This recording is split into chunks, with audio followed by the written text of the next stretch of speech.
Wow. Oh my goodness. Oh boy. Happy Patriots Day, everybody. Are you feeling this? It was, I mean, absolutely gorgeous day today. I didn't have a whole lot of time to enjoy it, but it was really beautiful out today. And so the whole Patriot Day is kicking off with a great grand start. I suppose down in the Carolina way isn't going to feel that way, but up here in the Midwest, I think it's pretty beautiful. You guys think? How's it like where you live? Sunshine? What's that? Sunshine? You don't have sunshine? No? I haven't been outside in so long. I've forgotten what it looks like. We kind of live the hermitage lifestyle here. Oh, but it's I go out for mochi ice cream, and that's about it. You know, with all this hubbub going on with Dr. Corsi's absence and all the stuff that's happening in the news, I feel like I don't have time to do anything. But you know, I guess, and the thing is, you know, it's like, I suppose the audience is like, oh yeah, another podcast or whatever. You know, it takes a lot of time and energy to try to do this stuff. I mean, every day, in and out, it takes a long time. But enough complaining, I suppose. This is the what do you call it? The Patriot Day episode or something like that. I wanted to get the if I can find it. I'm gonna be looking around for a second here, trying to find. Actually, yesterday the president had a proclamation that he issued.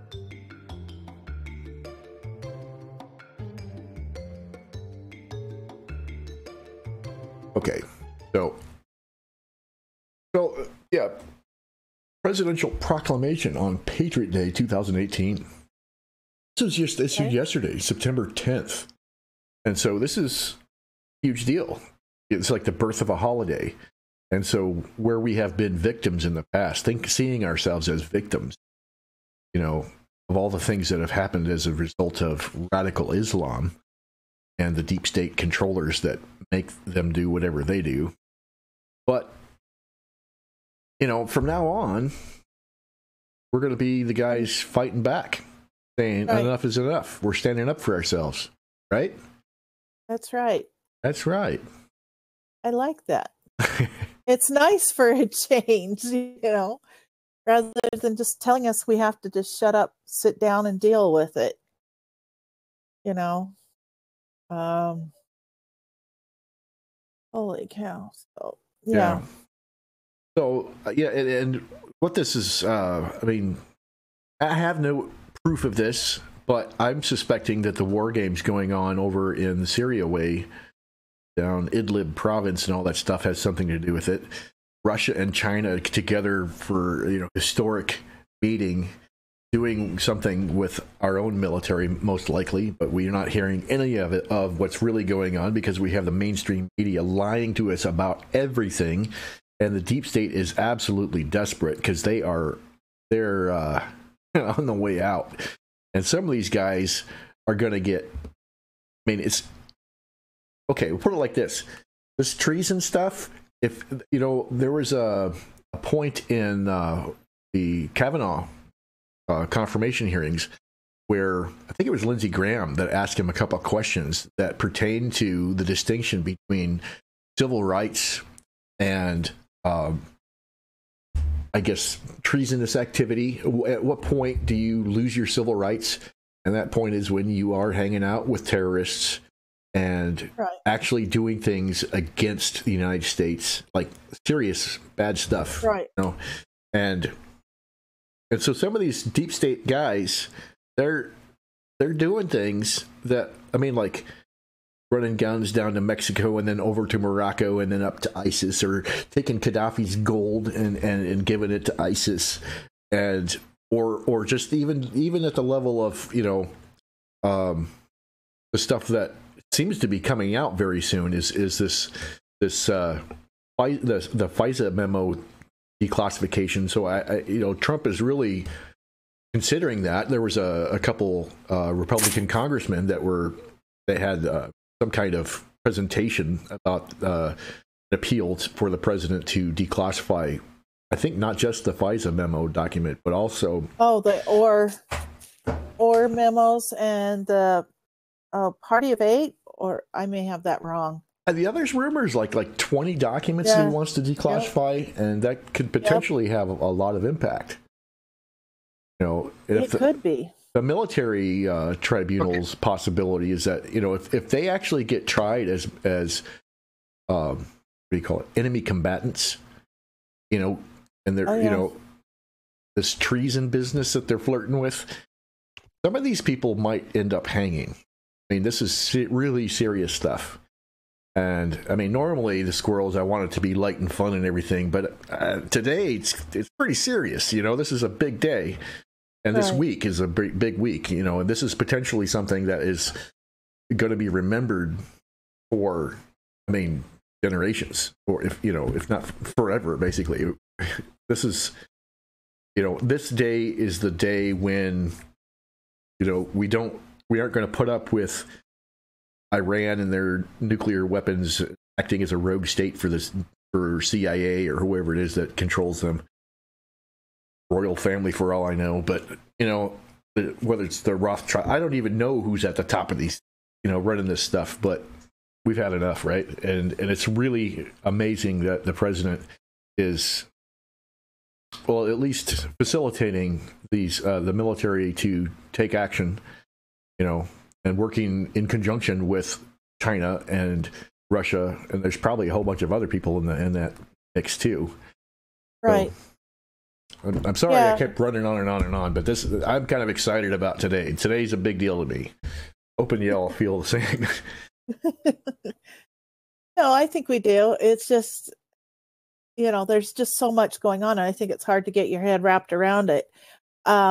According to Fox News, and I will drop the link to you in broadcasting, I think, for those FISA documents that are going to be released, it says a dozen Republican members of the Congress on Thursday called on President Trump to declassify key documents relating to the FBI's probe of Russian actions during the elections, and it says lawmakers are keeping led by on Representative Lee Zeldin of New York demanded the release of 12 FBI reports on interviews with the Justice Department official Bruce Orr, and Zeldin said he was confident that these reports, known as 302s, contain critically important information that should have been provided to the Foreign Intelligence Surveillance Act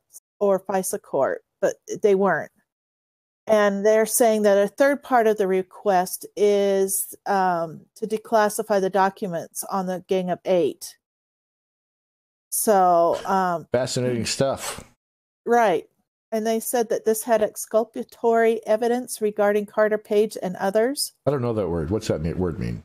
Exculpatory? Exculpatory. I better look that one up. I don't know that word. Exculpatory. One of those kind of. It's when you make stuff out of soap. Show or declare that someone is not guilty of wrongdoing. So I guess we have our moment of humor after all. Sorry about that. In our days of being serious. This is serious business. Okay. So wait a minute. I still haven't found the definition. I just told you. Did you? Yes, I did. Oh, I was sorry. I was looking at the. It has thesaurus. Oh, tending to clear from a charge of fault. Right. Okay. Pretty weak definitions here. What else we got? Legal definition. There you go. What is the legal definition? That's probably a little bit more telling. Yeah. Adjective applied to evidence which may justify or excuse an accused defendant's actions, which will tend to show the defendant is not guilty or has no criminal intent. Oh, see, that proving intent, that's probably a tough one. I don't know. They were able to clear Hillary for a lot of her intent. That was, I don't know. Clearing some, I mean, how do you read somebody's mind like that? I mean, you can provide evidence saying it looks like your intentions are this or that, but you don't really know what their intentions are. If they had no clue what they were doing, then I would say that they were exculpatory. That would be it. But you and I both know that Hillary knew doggone good and well what she was doing. And I would assume that a lot of these bad guys are less bad than some of the other bad guys. I mean, like, some of them are getting blackmailed or whatever, and so their intention is simply like self-preservation. Yeah, basically, whereas somebody else is like, I think I want to take over the world and suppress the mass majority of the population, and cause nuclear war or eliminate some population or something. That's a whole different. And some of them are probably just believers. Just they believe what they've been told. They're minions. Yeah, exactly. Yeah. So going back to the article, you were talking about a dozen Republican members of Congress. So just a few called on President Trump to declassify key documents. So more documents, as in plural, and there's a bunch of names here about who demanding these release. I'm not really big on names. I don't care who's who. So the 302s, that's like the interviews and stuff, right? Right. So there's 302s, and they're saying the Gang of 8 documents. Which is who's the Gang of 8? Well, they're the intelligence overseers, right? Is that you're talking about? I think so. Let me look that up real quick. Okay, so the exculpatory evidence regarding Carter Page would mean that Carter Page didn't that Russia collusion thing like they're charging him. Yeah, it's the lawmakers involved in the Russian probe. So I'm not seeing who they are.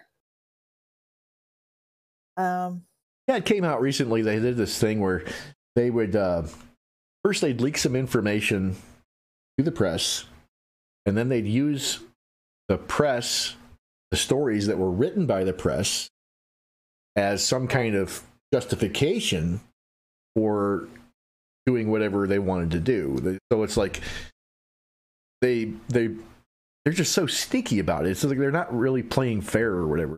Just like abusing the rule. I mean, the intentions. Oh yeah, they are. They are. They're totally overstepping their bounds. This is, I don't know.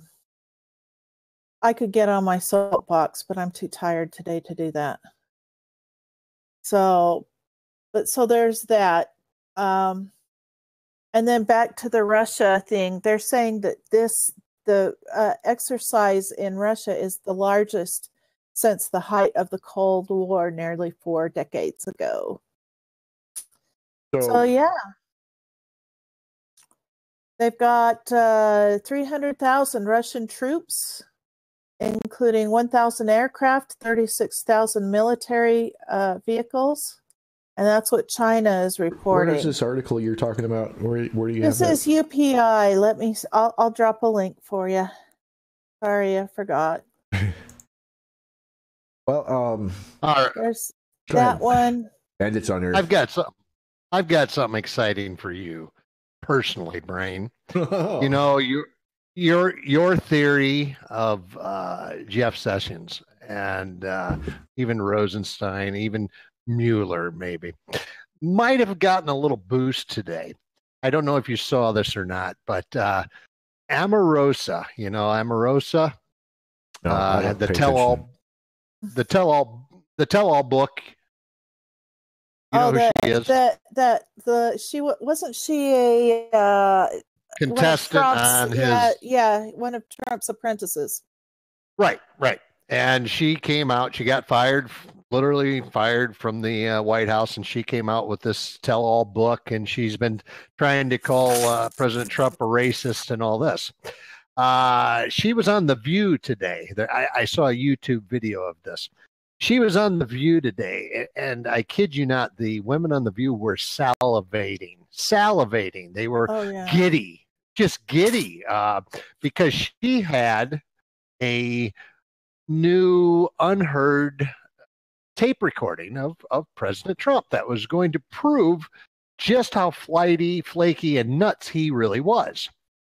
Now, the time comes, she talked about a few things, and then the time comes, nobody on The View had pre-listened to this tape. Geez. Oh, that's a big mistake.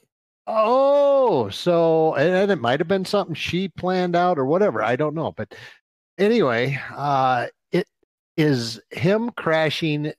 She said he likes, when he gets bored, he likes to walk around the White House and crash different meetings and say some stupid stuff and then leave. And she was trying to make it all just, these girls were just, their eyes were lit up and with anticipation. And finally gets to, he crashed a press briefing or a press meeting, not an actual briefing, the meeting for later on in the day. And in it, he talked about how Hillary Clinton, how they had found out that Hillary Clinton was actually in collusion with Russia. And it said a bunch of stuff about Hillary and Russia. Now, Whoopi Goldberg quickly broke and went to commercial. And when they came back, they never mentioned the tape again. Really? Yes. So going back to your theories, Brain, is that even Omarosa might have been a mole, might have been a plant by Trump, not by the left. Yeah, hey, I'm going to fire you. You're going to say all these bad things. You're going to write a book. Hey, all this bad stuff is going to happen. And they're going to be all on your side. Oh, they're going to be eating you up with a spoon. And then you're going to drop bombs. They seem to love anybody who takes pot shots at the president. It's they're so desperate for that self-validation that they've got to be right. They've got to. And I know that a lot of people in Corsi Nation, they're wanting to fire Jeff Sessions and everything, but I think the same thing is going on with Jeff Sessions, and potentially even with Mueller. I mean, Mueller, he's investigating Russian collusion. That's all they're saying, right? If Trump's not guilty, well, maybe somebody else is. See? And maybe he really is investigating Russian collusion. It's just not Trump is the one that's doing it. See? And if that's the case, and Mueller's taking he's got all those lawyers on his side, and he's providing all this information to Jeff Sessions ultimately, and then Jeff Sessions, it's like he's got his own agendas, and so as soon as he gets his go code or whatever it is, then it's game over. Jeff Sessions is like the queen of this game, in terms of the chess metaphors. Jeff Sessions is the one that's going to put the kibosh on these people. But they're holding them back. Not yet, Jeff. Not yet. He's like, come on. So let me you're out, going to say he's going to be like that little chihuahua that bites at your ankles? Some people don't trust him, and I respect that. You got right to your own opinions, but it's been really hard because the man's done nothing that we have seen. Yes, he has. He's got okay. Look at it like this. You got the marijuana thing. A lot of people are pissed off at Jeff Sessions because he's trying to push this marijuana law. But that's the same thing if you understand this strategically. It's like we got Al Capone based on tax evasion. How is it that Jeff Sessions is going to get rid of MS-13 guys? Right. Well, that's one of their main cash crops is marijuana. And so he can get all these MS-13 guys, he can round them up because they're distributing marijuana. So it's the marijuana laws that's going to enable them to take down these guys that are hacking people up with machetes. This is, he's doing a lot. on terms of the getting rid of all those foot soldiers, you know, deep state foot soldiers. Well, the nice thing is about that is, yes, he does get them on the marijuana charges, but a lot of them too, when they're brought in on marijuana charges, then they're also brought up on ICE charges, immigration charges. ICE is kicking some butt, at least they recently. are. Oh, man. Oh, they have been doing an amazing job. Hey, ICE guys, if there's any ICE guys that ever end up listening to this broadcast, you know, it could happen. But, you know, you rock. You rock. You're kicking it. Yeah. I have to agree with that. So, but this is a funny story, but you're talking about with Omarosa. It actually reminds me of what's her name? Rosie O'Donnell? No, Roseanne Barr. Is that her name? Oh, yeah. What about her? Is she the one that had that tweet that she made that ended up getting her fired? Oh, yes. Yeah. And so she did that thing that, I mean, it's a very Trump-like thing to do. You know, she did this thing that would cause all this notoriety and all of this backlash or whatever against her apparent racism. And in the process, so you get all those lefties, you know, they're retweeting and then, you know, making a big deal out of this tweet that she made. And talking about Valerie Jarrett, I think it was, and Valerie Jarrett's ties to Muslim Brotherhood. Yeah, and you get the people on the left, comment on what she looked like. Yeah, it's like people that have never heard about the Muslim Brotherhood before, and now they're having this tweet right in their faces, you know, saying that Valerie Jarrett's Muslim Brotherhood. Right. It's so classic Trump, you know. It's like this is exactly the kind of thing that he would do, you know, do this thing that is marginally racist at best, you know, and it causes all these. What do you call it? I have a word for this. Tweet storms. The virtue signalers, right? Yeah. The virtue signalers go crazy advertising this tweet that raises consciousness about Valerie Jarrett and her association with the Muslim Brotherhood. And meanwhile, who is Valerie Jarrett anyway?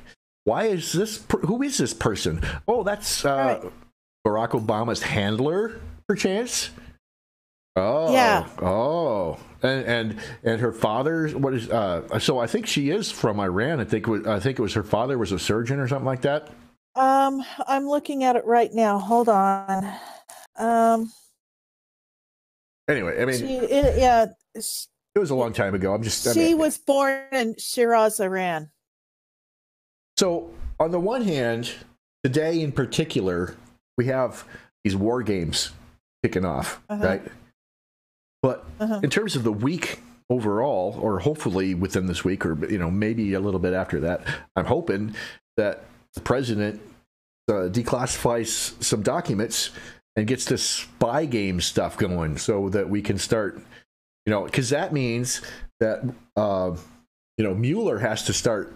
You know, if Rosenstein gets fired because he's on the FISA memo, then that means that whoever's going to replace Rosenstein's going to have to evaluate what Mueller's up to. And if Mueller's up to this thing where he's investigating Russia collusion and it just happens to be Hillary Clinton, you know, whoa, dude, this is going to be a big week. Yeah, it's I'm looking at a couple of articles here on Rose. You know, nothing's happened with Rosenstein in the last few days, which is kind of sad. And you know, it seems like when the hearings for Kavanaugh stopped, we stopped hearing about Rosenstein. So but Hannity called for Rosenstein to be investigated and prosecuted. So I'm really hoping that they do this. You know, I'm kind of tired of waiting. But I think that's everybody. Sorry. I'm so excitable today. I mean, even more than usual, I think the combination of the war games and the Spygate thing has just really got me over. I'm just excited. It's like so much good's going on. So much winning. Are you sick of winning yet? No, we're never going to get sick of winning, are we? we have to give the president that he has definitely delivered on his promise of winning. So thumbs up to you, Mr. President. If you can hear us, thumbs up. We love winning. Can you give us more, please? Oh, he listens every day. Yeah, he's our biggest fan right there. You know it. So we got Judicial Watch. Why is okay, what have we got on? It says September 11, Citizen Free Press. So talking about Judicial Watch, what else we got? So this is quote. There's not a whole lot there. FISA warrant applications to spy explicitly on the Trump team were redacted by the deep state because they don't want their corruption to be exposed to the American people. Call the White House at blah blah blah 202-456-1111. Let the President Trump know what you think about declassification effort.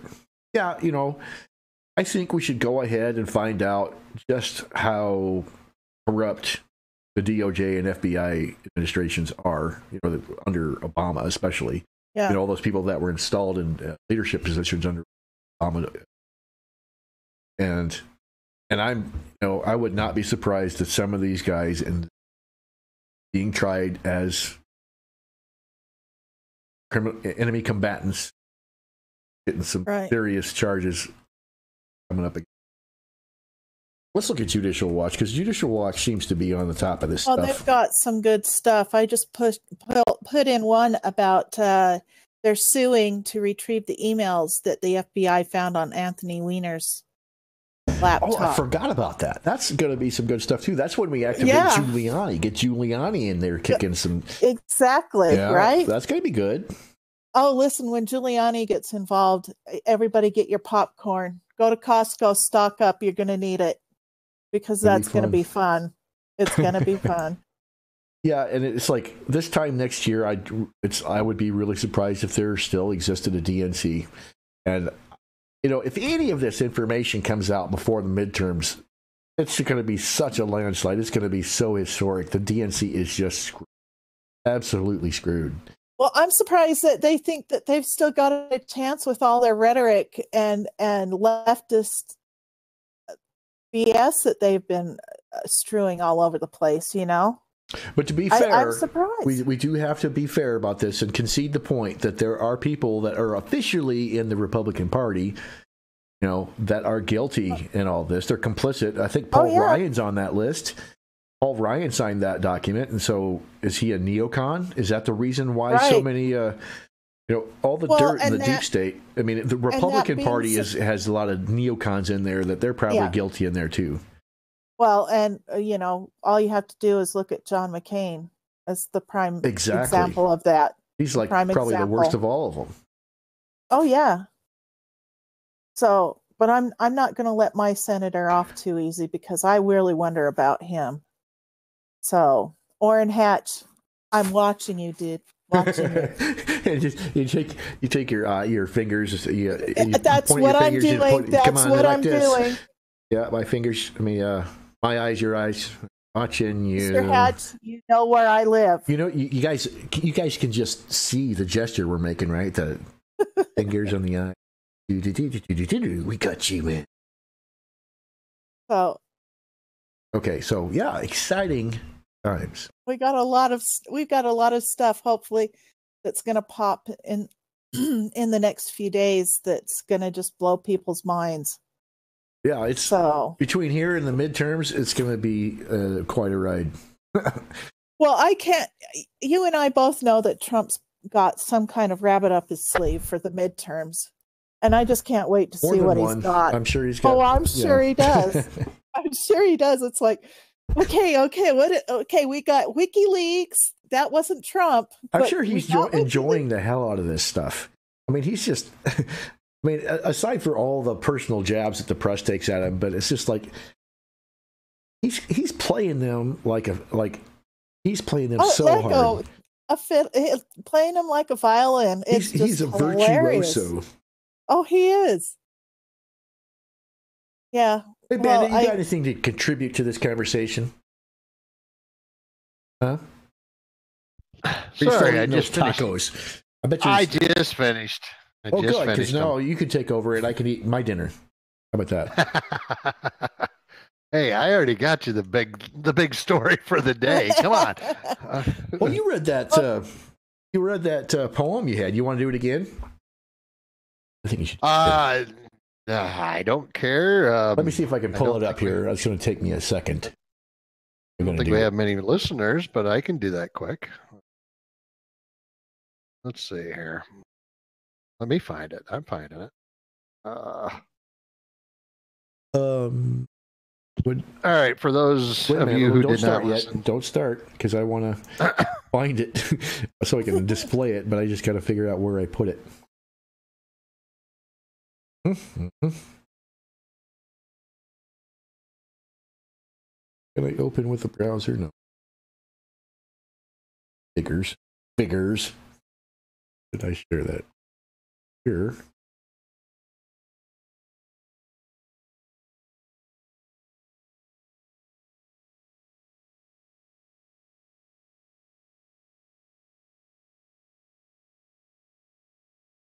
he's trying to find this.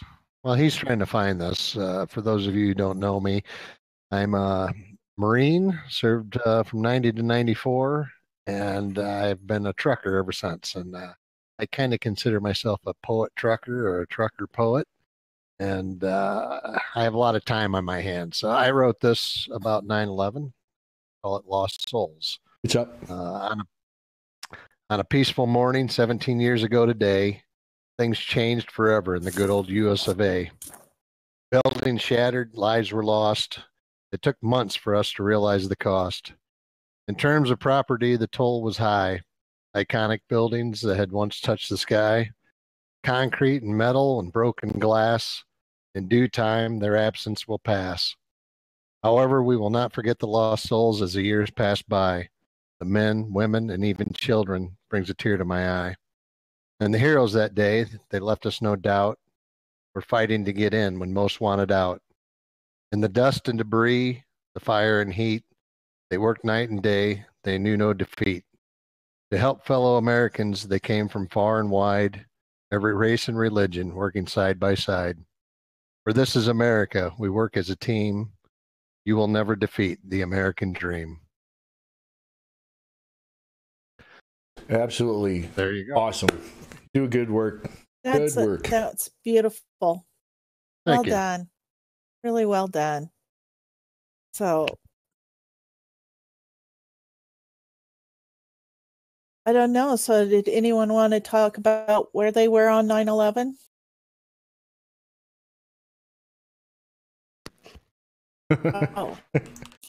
Oh, I do remember it, but I don't know. Nothing. I remember waking up feeling a little strange. I kind of had an intuition about it. Something weird's going on, but and I turned on the TV on that morning when I don't normally do that. I usually just go, I get up in the morning, go to, do my thing. But that day I actually turned on the news, turn the TV on. Why? Why? I mean, right. I don't know how that. That's kind of scary. And real similar to me, I actually had the day off. If I remember right, what was it, a Tuesday morning? I don't know. I was on the other side of the world, and I think I was a day ahead. I think Dr. Camp said in Corsi Nation it was a Tuesday morning, if I remember right. And for some odd reason, I had the day off, which was unusual at the time. And I remember flipping on the morning shows, going to watch a little Good Morning America or something. And as soon as I flipped it on, there it was. And wow, what's going on? What is happening? Are we under attack, or is it a nation thing, or is it just New York? Is it is it a singularity, or is it happening all over? That was the big scare. Well, I was in Japan, and so it happened. For me, it was, evening when it came on the TV. And I was just talking to one of my friends in Australia, and he said, "Hey, turn on the TV. It looks like someone ran a plane into one of the Twin Towers in New York." And I asked him if he was kidding me, and he says, "No, look." I turned on the TV, and he was right. And I turned it on just in time to watch the second plane go into the other tower. And then later on, a little bit after that, they started showing the Pentagon and the damage there. And I don't know. I went to work that day, and that was kind of the scariest trip I had to make to work. You know, because we'd gotten warnings from the embassy that something like this was going to happen. So it was interesting for me. I don't know what it would have been if I had still been in the Corps, but I had already been out for 7 years. So, just being a civilian, it was bad enough. Having already been through Desert Storm, although I actively did not go over, I just trained for it, and then the war was over. But I don't know. I don't know what a difference it would have been had I been, still in the Corps at that time. Right.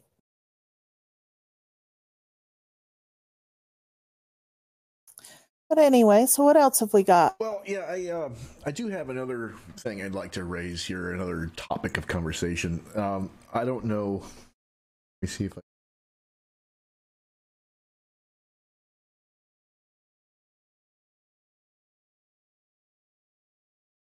This article here, the CIA agent, this is Kevin Shipp, and we've already reported this on Corsi Nation, but this is a huge deal too. I don't know. I mean, for those of you who are aware of QAnon, or whatever you want to call it, the people in that community, at least the 4chan, 8chan community out there, are saying that there's like 43,000 indictments, sealed indictments, waiting to pop open. Yeah, so if you entertain this possibility that that Rosenstein might get fired, and then Mueller might turn out to be at least serving the interests of the good guys. He may not actually be a good guy himself, but I don't know if he was blackmailed before, or if he was somehow coerced or bribed, or what caused him to go black hat in the first place. But maybe there's some counter leverage in place now. I mean, it's within the realm of possibility, I think. And the idea there being that if he's all this information, basically the case that he's working on, feeding all that information to these other teams with Horowitz and Huber, it's like that information being funneled and processed and whatever that information chain is, turn these things into indictments. And especially that claim that you said earlier, Jax, it was like, well, what's Jeff Sessions been doing? And just the 43,000 indictments. If he had any part in that, that's quite a workload. This is a little duck with his feet paddling real fast. He looks like he's not doing anything, but he's swimming up a storm. He's trying to swim upstream. He's moving. But those are from different offices around the United States, and a lot of but them. Isn't he supervising all that? I mean, that would have to be some kind of bureaucratic nightmare. Well, to supervise all that would be difficult, but I think that when Trump came into office, I think a lot of hands were untied that were previously tied. So my guess is a lot of these are probably older indictments too. And I'm finding a lot of the stuff that's coming out, I mean, a huge percentage of the stuff that's coming out is in child trafficking, human trafficking, and stuff like that. But it's the same networks. It's the same group of people. Right. Whether you're calling it, drug running, or, illegal arms dealing, or, the human trafficking, or maybe it's cannibalism. Maybe it's like this whole adrenochrome business. I don't know. Right. But if they're the same actors, the same networks, then it doesn't really matter so much what you nail them on, is get them out there. and these indictments, so even, I mean, here's Kevin Shipp. So he's a previously CIA agent, and he's talking about these indictments too. So they seem to have been counting on her election to cover up their own criminal collusion, and yeah. So it says indictments are coming because of Donald Trump coming into the White House from the outside. So he has a book out. I mean, I actually ordered a book. I've bought so many books recently, and I simply haven't had time to read anything. I'm still just trying to keep up with current events and the news and all that stuff. I don't have time to read anything. Oh, it's hard. It's hard. But he's naming some names here: James Clapper, John Brennan, James Comey, Peter Strzok, Christopher Steele. Robert Mueller. I mean, all these names there's some big names in these. If any of these guys are in that package of indictments, it's going to make for some entertaining TV. But I wonder if how many of these are going to be done with military tribunals. Really. All right. And they won't be in those indictments, I wouldn't think. Probably not all of them, but I guess it depends on what kind of argument you can make for being. I mean, I would guess that some of this is going to be tried under RICO Act, some kind of, organizational. What do they call it? And that's where I hope they activate Giuliani, because that's his forte. Is doing RICO. Oh yeah, he took down. Oh, what family was that in New York? I mean, they had never been able to. Yeah, I think it was them. He took them down not sure on that. Under RICO. He was the first one to try under the RICO Act, and he was able to take down the whole family. So he is the king of RICO prosecution. I would love to see him activated for that. I would just like to see him in there helping Sessions, because if Sessions is who he says he is, it's like this whole thing has got me. It would be great. I got a whole new set of heroes these days, where from what I had like a year or two ago. I mean, Admiral Rogers. Can we say Admiral Rogers? Here's a guy. Yeah. It's like, man. Oh, that took some guts to go into Trump's office and say what he had to say about him being spied on. Well, I guess I don't have any definite evidence of this, but I would bet if it came down to some kind of bet, I would bet that he was instrumental in developing a strategy which to take on the deep, all the stuff that Trump's doing. I'm sure that Admiral Rogers had a hand in. Yeah. And and in that, I wonder how much Flynn had a chance, because boy, the deep state really went after him really quick and really fast. They took him out quickly. So I wonder how much he had to do with that as well. It's just, I don't know. I've been admiring Chuck Grassley lately, and he's kicking some butt, major kicking some butt.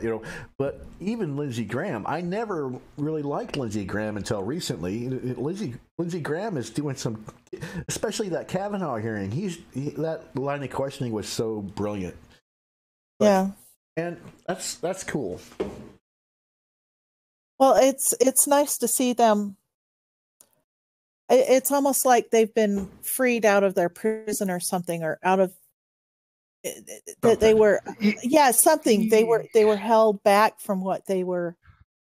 Are they were they being blackmailed and the truth came out, and so now they have nothing to worry about, or are they being or is the truth being held over their head now, and they're or maybe it's just an opportunity that has presented itself, and they know that they can take the bad guys out, and suddenly they have a specific set of objectives that they can get behind, and I mean, it's like the first time forever. I mean, the first time forever that we've been able to take on, I'm going to say it, the Illuminati. We're taking on the Illuminati. And this is the first chance we've had ever to do this. I mean, maybe Kennedy had planned to do it, but he was not even remotely prepared to actually take this on. I don't think he understood. Taking him on is going to win. I don't think he understood the scope of it. I think that as far as, I don't think people really understand the depth of how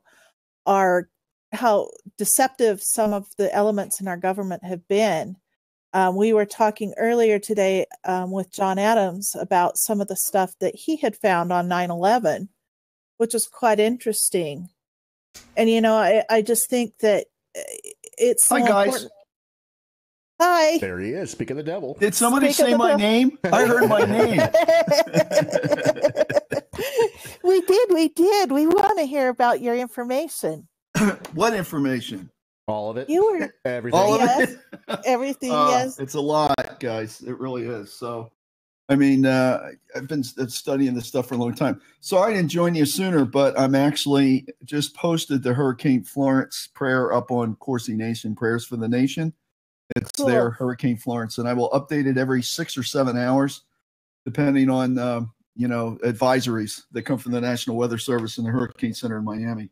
Fantastic. So I'll make sure that's updated. So if we can get that tweeted out, that would be really nice. Well, why don't we just go ahead and visit the website? Okay, we can do that. Let's see this in it. Where did you put it now? Okay, Prayers for the Nation. Okay, I see it. There's a drop down now for the victory of the midterms and Hurricane Florence, or if you just go to Prayers for the Nation, both of them are on that page. But Hurricane Florence is right there, and we're about to put it out on Facebook. So everybody who's listening, please give the prayer if you're so inclined. Very much. Well, that was pretty short-lived. Is that all you got to say about it? Aren't you going to say anything else? What about the hurricane? What do you want me to say about the hurricane? I guess you've already said everything today, huh? Well, I could. What about the prayer? What have you got laid out here in this prayer? Basically in the prayer, we're looking for divine intervention.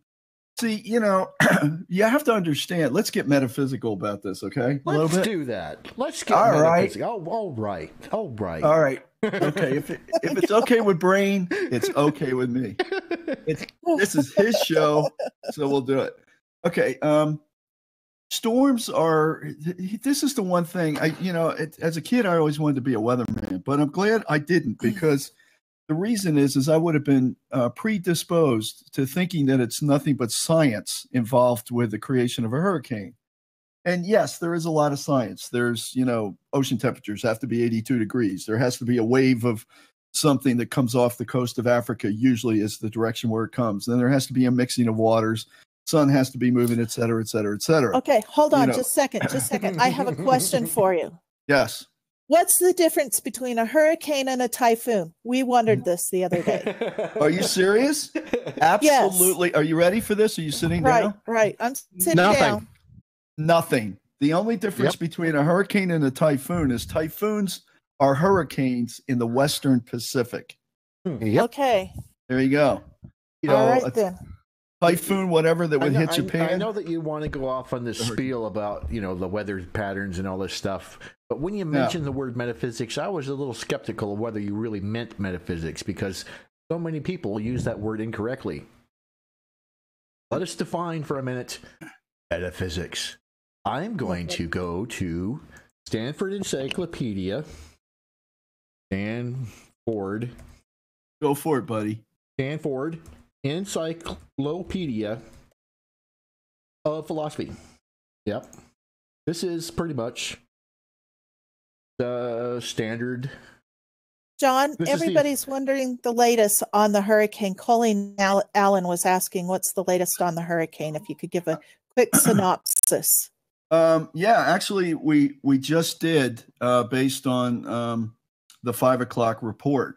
Here's the deal. The National Weather Service and the Hurricane Reporting Center in Miami give advisories on that on the hurricanes and tropical storms every 6 or 7 hours. So it's 5 o'clock, 11 o'clock, 5 o'clock, and 11 o'clock. So there's either 6 or 7 hours difference between the two.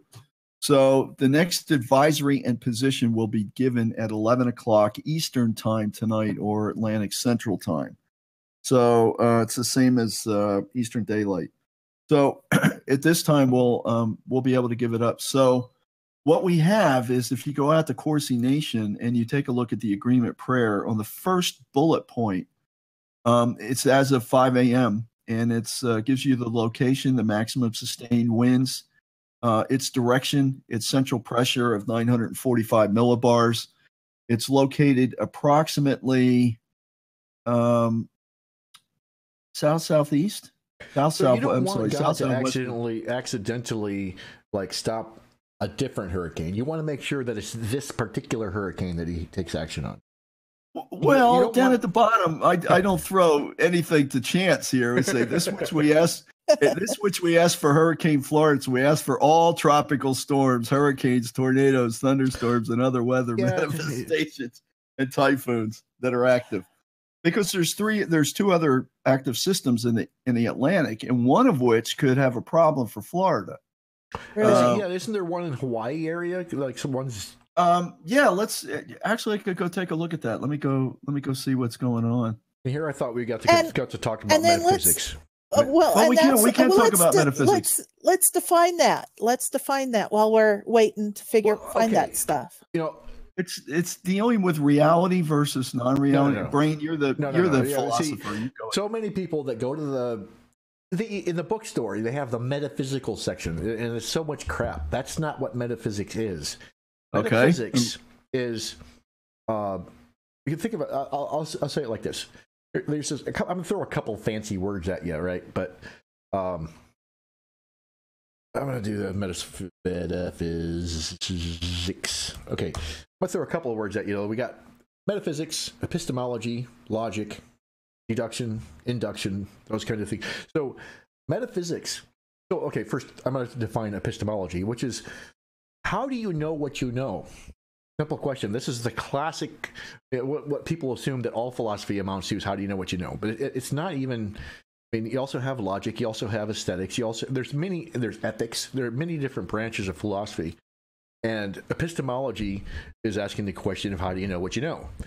Metaphysics, in my mind, the way I understand metaphysics is, instead of asking how you know what you know, you have to first figure out what kinds of things are there in the world to know about.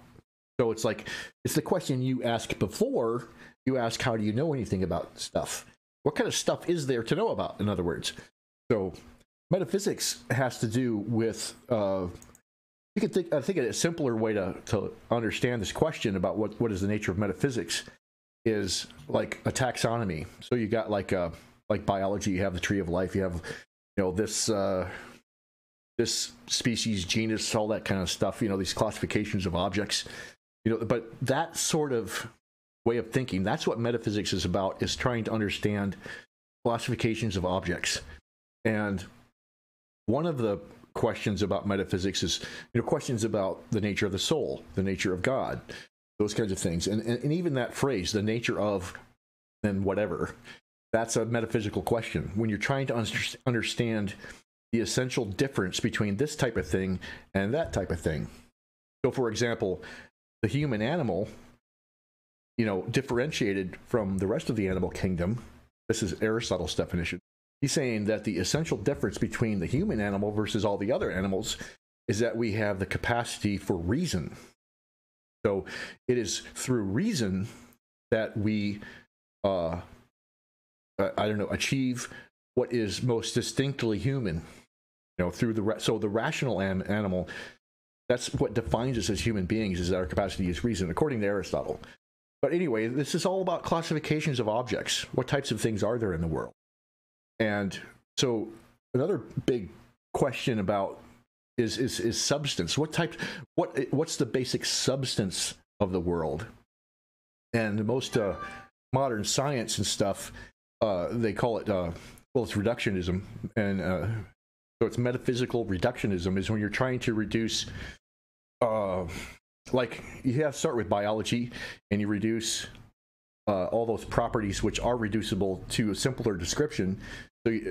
So whatever is describable as chemistry, you reduce that to chemical description so that it's no longer in the field of biology, because biology is talking about a different scale of phenomena, different like a different scope.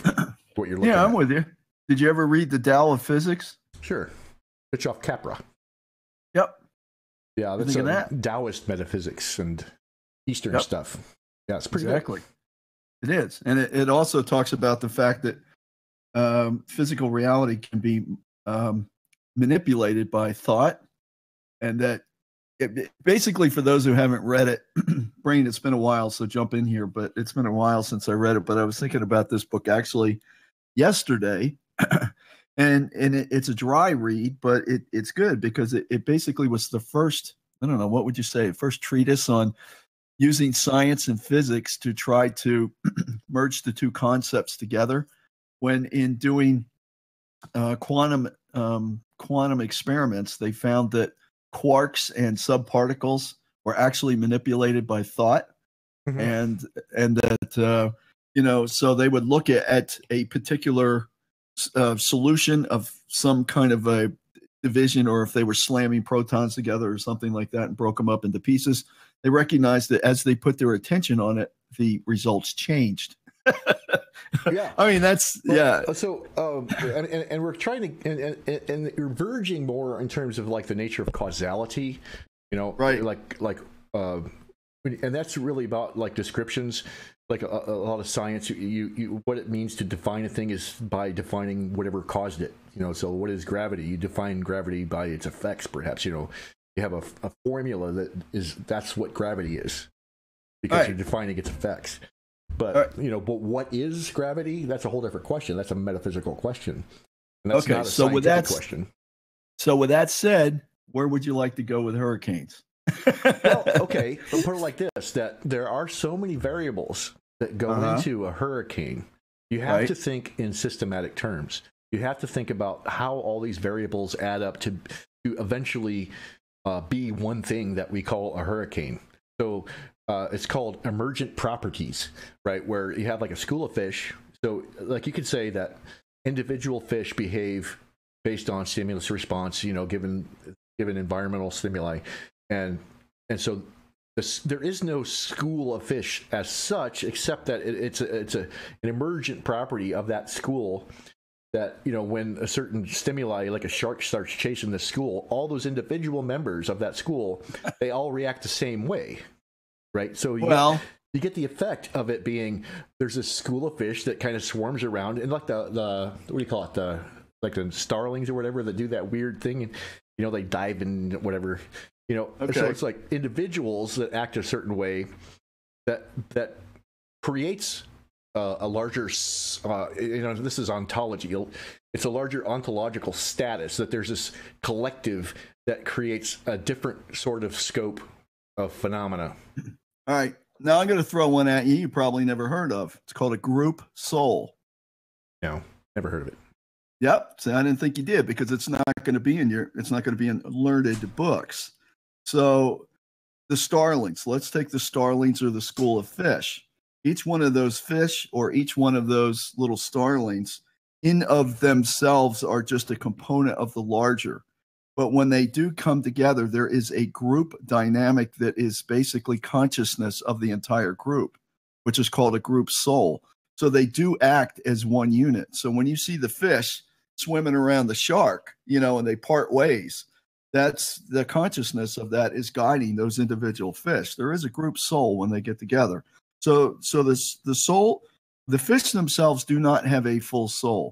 So if you take a look at like individuals, we have what's called a threefold flame. It burns in our heart. So our soul, we have individual or independent consciousness, affected by other things that are going on. Well, with a fish, it's more of like elemental life. So it's not as fully developed, yet it does have a group soul, and it will react as a group. So it's not just a dynamic to stimulus. Right. It's the same have a problem thing with that. That it's it's the same. But even at the level of a tree, so a simple object that you can envision, right? So you have a tree. And tree have consciousness. Yeah. I'm not asking that question. What is a tree versus what is not a tree? Like Okay. So like you got forests, you got trees, you got animals, and you got birds, and you got all these little critters, and you got the worms in the ground, and you got the chemicals in the ground itself. What is exactly the difference between what the tree is and what the tree is not? If you can find that one thing that defines what a tree is, then you've discovered its essence, the essence of treeness. So Yeah. So that's just a way. I'm just trying to describe a way of thinking. I'm not trying to come up with any answers here. It's just a way of thinking, how to reason in a metaphysical way. Well, what I'm trying to tell you is that there is a factor and a variable that must be factored in as you determined the way to think about that, and that is the dynamic of the divine. And so, like a tree has consciousness. So redwoods. Let's take an example, redwoods. And Jax, you're familiar with redwoods and the whole symbology of redwoods, right? So yeah. Yeah, a little bit. Yeah, not too much. Not too much. But basically the consciousness of a redwood is around for a long period of time. It has its own dynamic. And the same thing is said of mountains, rocks, anything else has consciousness. So that consciousness, which was the creative consciousness of God, it's their frequency and vibration moves slower. So again, we're back to frequency, vibration, consciousness. You know, if you want to break down those elements. No, see, the thing is that, you know, I understand what you're saying, but, you know, and I anticipate that some people are going to be a little bit put off because it sounds new agey. Yeah. Sounds new agey. Well, and that's not entirely bad. But my point is that there's actually you know, there's actually a tradition for thinking this way. There, I mean, and the so like like the stuff. What is the stuff that we're even describing as, you know, knowledge? If we have some proposition that we're going to say, you know, the cat is on the mat, so we have some proposition that you can verify in the world, so that's the status of knowledge. But before you can even get to the status of knowledge, you have to try to define the objects that you're having knowledge of. And well, okay, I get that, but I disagree with the fact that it's all new age, because look at the Hopi Indians. I'm saying your way of speaking is new age. It's not to say that the things that you're saying is problematic. It's just the way that you talk about it. Well, it's the way that you perceive that I talk about it. Again, that's your own filters. But if you take a look at the Hopi Indians, for example, you know, how do you describe that? So I can describe that they believe that the essence was in everything, every animal, every rock, every tree, every essence element.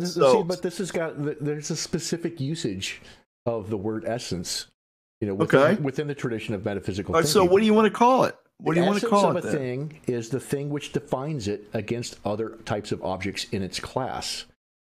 No, see, I disagree with that, because everything has. You can't disagree with it. It's in the tradition. It's the tradition. No, that's your tradition. So, I mean, we could debate these points, which we have at, you know, various different times to much joy. But the point that I'm trying to make is that everything has a different consciousness or a frequency or a vibration. And it's no different than quantum physics. Use the same thing: frequency, vibration, jumping states, quarks moving to a higher level, electrons moving to a higher plane of existence in an atom. It's consciousness, and it's consciousness of God, and whatever you want to call that. Another question, though, that is within the tradition of metaphysical thinking is what is the nature of the stuff? You know, so some people are saying, you know, that stuff is physical, but within a metaphysical analysis, you have to say what stuff is, you know, like, so within science, there's this tradition of moving it down to smaller and smaller bits. So you move to, you know, from a molecule to an atom. And then, I mean, atom, what is an atom? It's the theoretical point at which you divide it, and it's no longer the thing you started with. So that goes back to Democritus. But yeah. And then they do anyway, but the stuff, you keep going down farther and farther and farther, and then it starts to act really weird. So like with quantum mechanics, they're describing these quanta is a packet. So it's a packet of energy that are discrete quantities of energy that are released when an electron goes to a different valence. So, but I mean, that's kind of what defines the realm of quantum mechanics. And there's all right, well, here we go at that level. Yeah, and so here's the jargon of quantum mechanics. Let's use the jargon of quantum mechanics back to the school of fish. So basically, you have a packet of information that is shared amongst the individual schools that make up a singularity of consciousness. How's that? I don't know. So, Jax, what kind of people do I'm you trying like? to support you, but you're not allowing me to, which is the irony to it. But No. You're trying to box me in by jargon. no, you're not listening to It's me the long jargon. enough. You cut me off before I have a chance to get to the point. Because all this time All right. I've been trying to talk about Aquinas, and I can't get there because. All right. Go ahead, Brain. Look, It's your show. so- Go ahead. Who is Aquinas? Say it like this, right? Because up until this point, basically all the people in the Western world that were literate were theologians, and so most of those people were Platonists, or actually Plotinus is Neoplatonism. But anyway, Christian theology is actually based on Neoplatonism, and what that means is so you got the revealed religion, you got the revealed stories or whatever in the Bible, and in order to appeal to the Greek influenced people, they had to try to find a way to describe these stories in philosophical terms.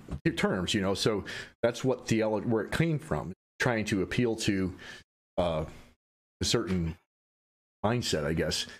But anyway, so Aquinas comes along. So it's actually his master, mentor, whatever you want to call it, his teacher, that said, a lot of people find this Aristotle, because they repressed Aristotle in the West until the Jews and the Arabs reintroduced Aristotle to the Western world, and a lot of the theologians and the clergy were starting to read Aristotle in secret because it was not allowed by the church formally. So Aquinas was given the charge of trying to make sense of Aristotle in such a way that it would still remain within the church doctrine, and I believe he succeeded. And many people try to interpret Aquinas as if he's a Platonist, and others try to interpret him as if he's an Aristotelian. But what if he actually did succeed and found a way to bridge that gap? And that's why I consider Aquinas the best metaphysician in Western history. But it's got to do with the difference between the essence of a thing versus the existence of a thing. And that's the difference between essence and existence. So there's very specific philosophical meanings for those words. And so, that's why, later on, Sartre starts talking about existentialism, when he says existence before essence. And, but so we think of existence, the existence of a thing as its facticity, a very fact that it exists, versus that which defines it against all the other things that it could be in the world. And what's really amazing to me with Aquinas, it blew my mind when I first figured this out. But when he was talking about, basically all those things in the world, that we all have, and this is another specifically defined usage of the word accident. So accident does not mean accident the way we think of it now. It's more the contingent thing, that all objects in the world have some kind of causal dependency on other types of phenomena in the world. But God, and he's using this from the biblical I am that I am, he's saying that what that name of God actually means is that God is the type of thing that exists by necessity. So where all other objects exist, they have existence, but their existence is contingent upon God's existence. Whereas God is the type of stuff or the type of thing that exists by necessity. And then, so that becomes a definition of God. So whether or not you believe in God, it's now the definition that you're using to say whether or not you believe in God. This is what we mean by that word, God. Necessary being. And that's why the philosophers, ever since Aquinas, they don't even use the word God anymore. Now they say necessary being, or just being as such. So anyway. Well, see, yeah, that's all well and good, but I don't subscribe to all of that definition of it.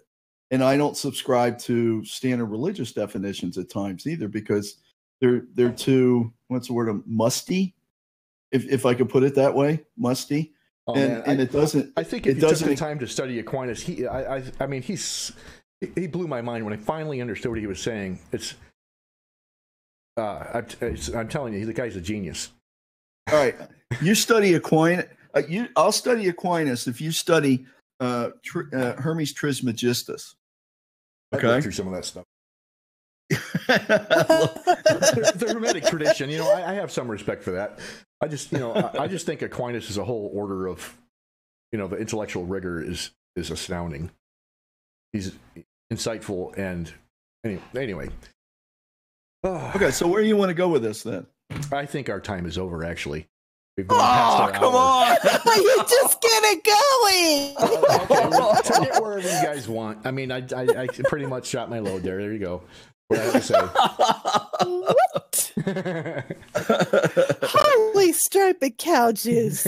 Okay, well that was good, Brain. Thanks for explaining all that to me. I appreciate it. I will definitely look that up. I will look up Aquinas. I'm curious what Bandit thought of all that explanation. Did you follow that? Did you follow what I was saying? Was I clear what I was saying? Yeah. Let's see. You don't recognize me. Okay. I'll just shut up. No, listen. On a serious note. On a serious note, it's not a big subject for me. It's not a big. I can sit and listen to it and grasp certain things, but it's not I there have for to me. ruminate for a while to it's really let weird it though. sink in. I suppose it's only appealing to certain people. For me, it's like so fascinating, and to others, most people just like, who cares? Get on with your life, or get a life. What are you doing, wasting your time reading this? Well, now, if you could throw. Now, I'm always interested in, and maybe I'm way off on this. I'm always interested in souls and let's say spirits, ghosts. Not that I am totally entranced in it, but I can hear stories and hear people talk about that stuff all day long. If what you are talking about is the scientific version of that, okay, it's a little dry for me. That's all. Yeah, I think it's more the philosophical for the general audience. It's good. No, this is good stuff, Brain. I said it as plainly as I could. It was good. No, this was good stuff. And that I like to banter about this all the time because I'll come at it from different angles. But part of the reason I do that is so that we get a better definition to come out. So that we can actually see what the essence of that is. So these guys are the deep thinkers in the world. These are the guys that tried to figure out why things are the way they are. And, we have a lot to owe to them. Well, Dwight French in our chat said, "Thanks for the mind bend. A whole lot of quarks in a hurricane." That's pretty funny. So yeah. So I think that this is good, and I do understand where Bandit's coming from because I'm having a hard time keeping up, but my mind doesn't think the way that Brain's mind does. And not many people do. No. But we love you anyway, Brain. Yeah. That's not a bad thing. Yeah, it's not a bad thing at all. No, it's not. It's just, it's interesting to be able to talk this way and be able to discover how other people think and put it out there so that everybody else can learn from it and maybe get something from it. They can use. Oh, absolutely. And I was thinking about the people I've ever met. You just don't know it yet. That's, because you have a different description of it. And so it will never, but it's the essence of everything. And I mean that in the absolute most positive way that I possibly can. That I'm in awe of that. I think it's awesome. And I think your grasp of these subjects is just phenomenal. I find it fascinating. It is fascinating. Gun Clinging Palin said that this is food for the mind. And Absolutely. He's right. Yep, This is right. He is right. This is food for the mind. And I think that it's good to learn this every day and try and pick something up rather than just go day to day with the same stuff without picking up something new and learning from it. Rene Descartes, probably one of the most famous thinkers in Western culture, Cartesian philosophy. He he said philosophy is good for you as long as you only do it about once a year. So, Okay. you don't want to overdo this. This is just one of those things, Hey, just for 5 minutes. No, seriously. I mean, if you take a look at this, I mean, one of the biggest philosophers and also spiritual, even though they don't say that, if you study that, believe it or not, was Gautama Buddha, Siddhartha. And so he was contemplating the existence of the universe. Well, there's plenty of really impressive thinkers in the Eastern tradition, for sure. Nagarjuna, I don't know how to say it because I only read it, but he's a really impressive metaphysician. Well, and so he actually sat there. I mean, that story is kind of fascinating. I mean, if you just don't look at it from a religious standpoint, you just look at it for what he was attempting to do. He wanted to find the meaning of life. Actually, what he wanted to find was the meaning of suffering.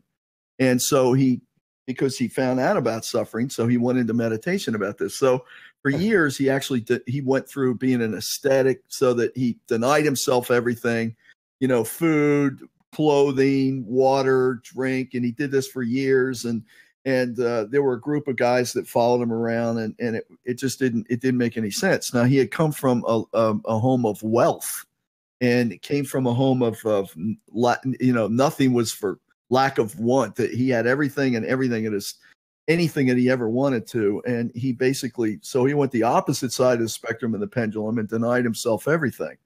And he went into this for years and years and years, and he was struggling, trying to find the meaning of suffering, which was the core meaning of life, thought, what it's all about, everything that brain's talking about.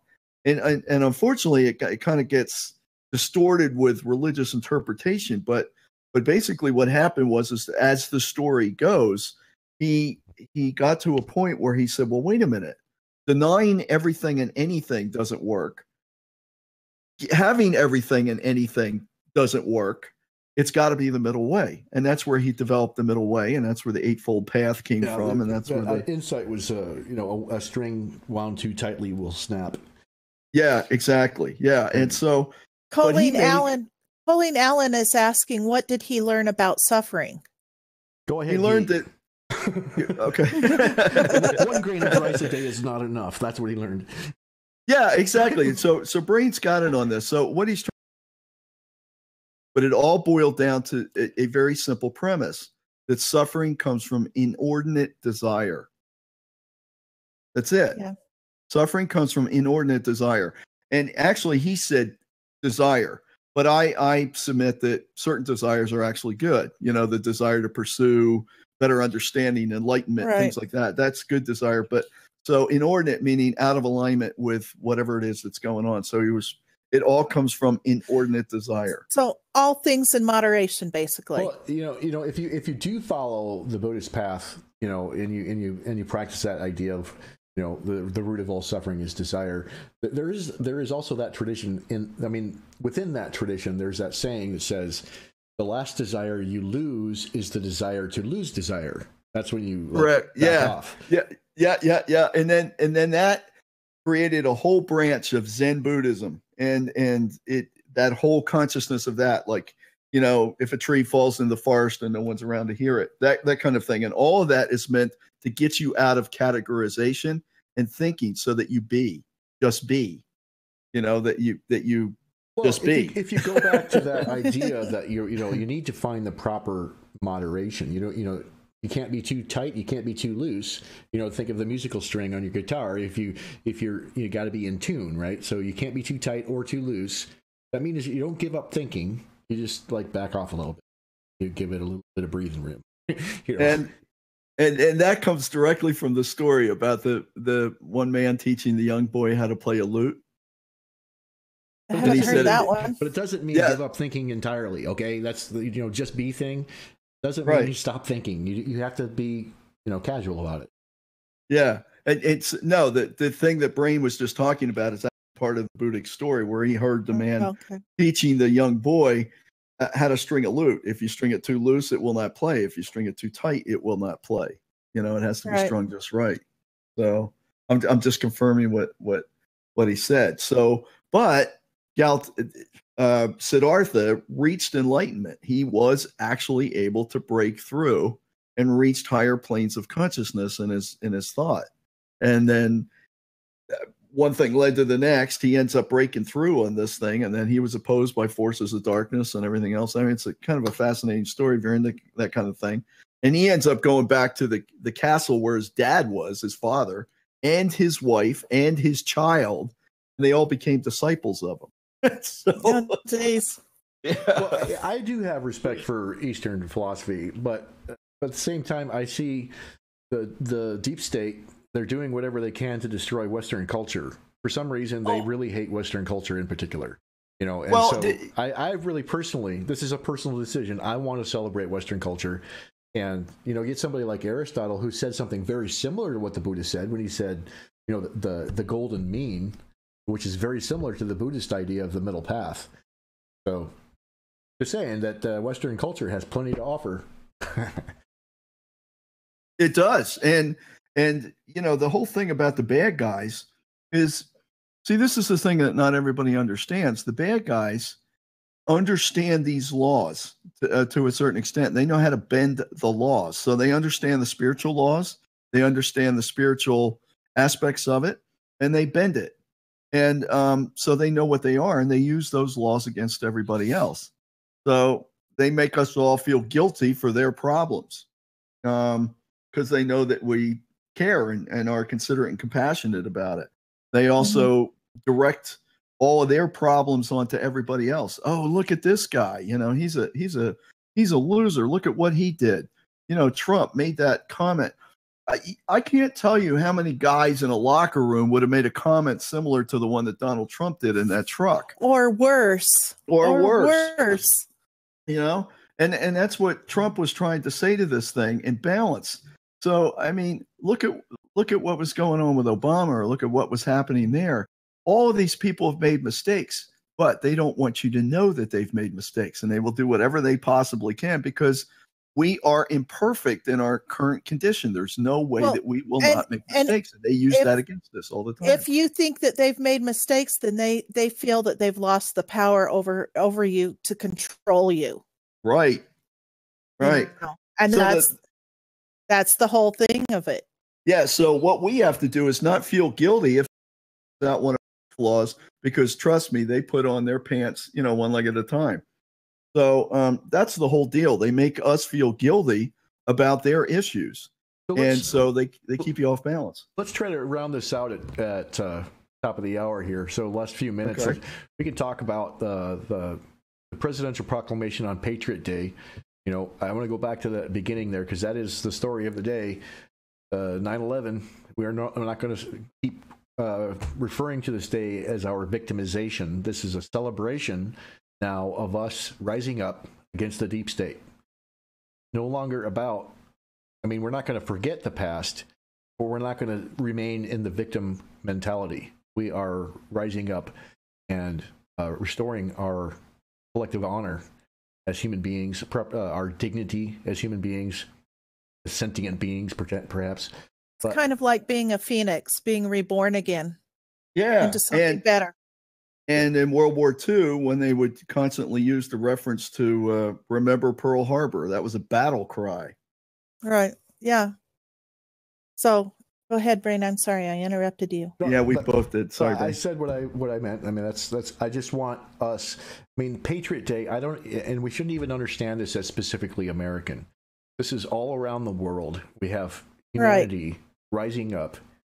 And we won't be victims anymore. Right. We won't be victims anymore. We are rising to the occasion. We are rising to the challenge. We finally got enough strength under the leadership of Donald J. Trump to take on the deep state and to do whatever we're going to need to do in order to get over this. And we got to start thinking about building our society again. We're going to, bring back a world that we want to live in and start working together, collaborating. Yeah. By God's grace. Dr. Camp brought up, or maybe it was something I read earlier today, but right after 9/11, we were a close nation. We were once again reunited under a common cause. And Yeah, I don't think that was the right effect now, they were going for. Yeah, I no, don't think so no, either. absolutely not. But it happened. And I remember when everybody flew the flag. Everywhere you looked was a flag. And now we are the complete opposite. Now you're ostracized if you fly a flag. If you, Right. you know, Yeah, don't you're supposed to kneel. feel ashamed flag. for being patriotic. Exactly. And that was all Obama's doing, all of it. Oh, amen. Well, Obama and the deep state and all the people involved in it. But you know, that happened in the last 8 years, and Well, and so now's I the want to get time, back to that day. and now's the time to turn it around. We're not going to be that way anymore. We're going to be proud to be patriots. We're going to be proud to wear our Trump 2020 shirts without worrying about getting beat up. And You know, this is about it's- mental health. You know, I mean, Yeah. We all have the need, the emotional need, psychological need, whatever you want to say, to restore our positive self-esteem through our national identity, through our civic responsibilities, things like that. But it's not just America where this has to happen. So it's not that kind of Patriot Day. It's patriots as in throwing off our oppressors. It's rising up against the oppressor. You know, that's how I'm interpreting this Patriot. You know, anybody that wants to be a freedom fighter and fight for individual freedom. And freedom is, well, this is a whole different philosopher, but it has been argued that freedom is the way in which we are created in the image of God. And so mental health, I believe, and I don't think that John Adams would disagree too much with this, but mental health, when carried out to its fullest extreme, absolute mental health, mental fitness, ends up in spiritual fitness and spiritual health. And so it does end up being about your relationship with God, and that's where it all culminates. Well, I think both can go either way. I mean, if you focus on getting connected with that, I'm not talking about religion. I'm talking about your direct Spirit. one-on-one connection with God. Yeah, your spirit, and getting in touch with that it will improve your mental health as well. Yeah. I believe that. Chicken and the egg, I guess. Yep. So, yeah, Go ahead. Oh, I was just going to start singing. I'm sorry. Proud to be an American. No, actually, you said chicken and an egg start picking outdoors. Never mind. Okay. Okay, it's time for us to turn on the music. Okay. And this is The good music. It's the sneaky music because we're squirrels and. And we want to thank everybody who joined us today. Thank you for checking us out and spread us all over social media. Thanks for putting up with us. Yeah, so sorry. That's So sorry. right. As always, Brain, a pleasure. Thank you, Jax. Thank you, Bandit. Oh, we love it when you're here. When it's nice to have you guys here. It's fun. Holy cow, my brain hurts now. Thank you. Yeah, I'm going to go think about things for a while. Hey, Bandit, again, thanks for that poem that you wrote. That was awesome, Bandit. Good job. I truly hope you guys did like it and are not just blowing smoke. No. For sure. Especially the way you read it during the first time through, earlier, the Corsi show. I mean, I don't know, just the way you phrased it, the way that you had the emotion in it was absolutely perfect. I actually I almost cried. Seriously. Thank you. That's what I was going for. Thank you very much. Let's get that tweeted along with the prayer. Let's get that all tweeted out there for everybody. Hey guys, it is on Corsi Nation. So. Yeah, find it on Corsi Nation. Like everything's going to be on Corsi Nation. All right. Goodbye. Well, thanks everybody. Have a good night. All right. Have a good night, everybody.